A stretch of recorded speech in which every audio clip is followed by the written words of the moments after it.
Queridos, hoje eu tenho uma palavra muito especial para compartilhar com você, que está lá no livro do profeta Ageu, capítulo 2, versículo de número 19. Vou convidar você para abrir a sua Bíblia aí junto comigo. Diz assim a palavra do Senhor. Ainda há alguma semente no celeiro? Até hoje a videira, a figueira, a romeira e a oliveira não têm dado fruto, mas de hoje em diante abençoarei vocês. É muito interessante pensarmos que esse livro, o livro do profeta Ageu, ele tenha sido escrito provavelmente em 520 a.C. E nós estamos falando do contexto de uma nação que regressa do cativeiro. E essa nação agora, ela tem uma missão. Ela precisa reconstruir o templo. Acontece que o povo volta para suas terras, volta para suas casas, e o cenário que eles encontram é de muita destruição. As casas estavam destruídas, o templo estava destruído. O povo começa então a reconstruir suas casas e negligencia a reconstrução do templo. A reconstrução do templo, ela fica parada ali por um período de 18 anos. Por 18 anos, aquela nação não conclui a construção do templo, a reconstrução do templo. Porque você precisa se recordar que quando do cativeiro babilônico, quando Nabucodonosor invade Jerusalém ali e leva os cativos, essa leva de cativos se deu, em algumas etapas.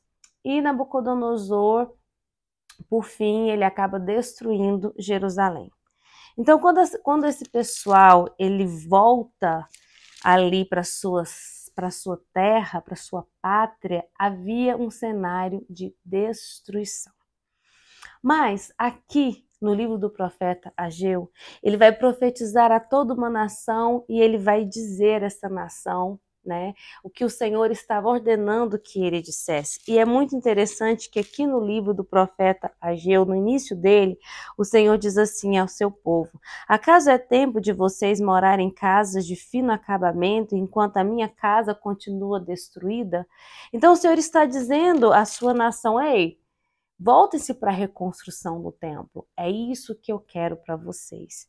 E a partir do momento que o povo de Israel entendeu essa ordem, a partir do momento que aquela nação entende o que o Senhor está falando com eles e eles se alinham para viverem aquilo que Deus os estava ordenando a viver, o Senhor diz para eles: ainda há alguma semente no celeiro?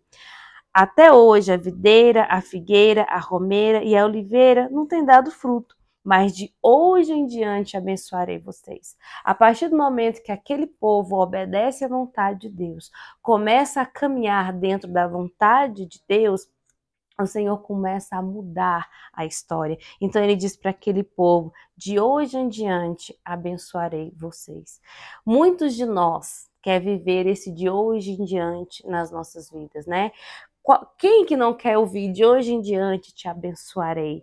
Mas nós precisamos viver aquilo que a nação de Israel viveu, alinhamento. Nós precisamos nos submeter à vontade de Deus. Nós precisamos entender quais são os propósitos de Deus para nós.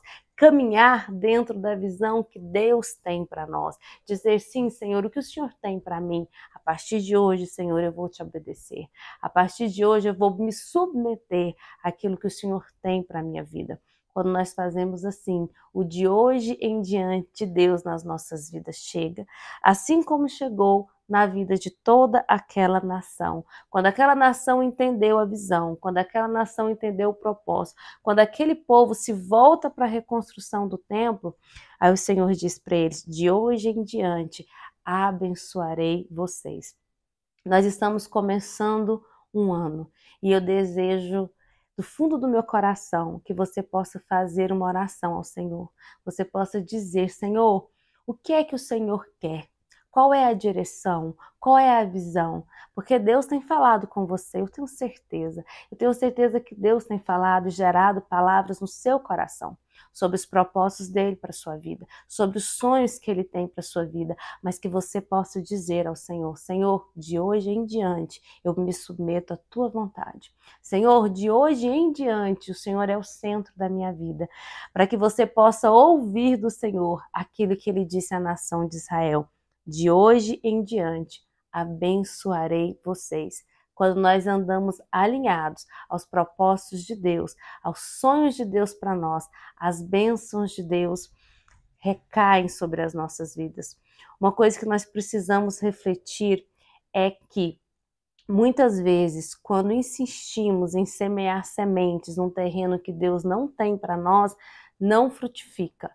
Mas a partir do momento que você semeia sementes naquele terreno que Deus te direciona a semear, a colheita dos frutos maduros serão abundantes na sua vida. Então, eu desejo para você que no ano de 2025 seja a colheita dos frutos maduros de Deus na sua vida. Se submeta ao Senhor. Entenda os propósitos de Deus para sua vida. Entenda que os sonhos de Deus para você são muito mais altos, são muito melhores do que os sonhos que você tem para si mesmo. Para que você possa ouvir do Senhor, de hoje em diante te abençoarei, você precisa estar alinhado, alinhada aos propósitos de Deus para sua vida. A partir do momento que a nação de Israel entendeu isso e passou a reconstruir o templo, o de hoje em diante Deus chegou para eles e vai chegar para a sua vida também. Permita que o Senhor, neste ano, alinhe a vontade dele para a sua vida. Entenda aquilo que ele está falando. Entenda a visão que ele já tem te dado. Caminhe na direção que o Senhor te deu. E eu tenho certeza que você ouvirá do Senhor. De hoje em diante, abençoarei você.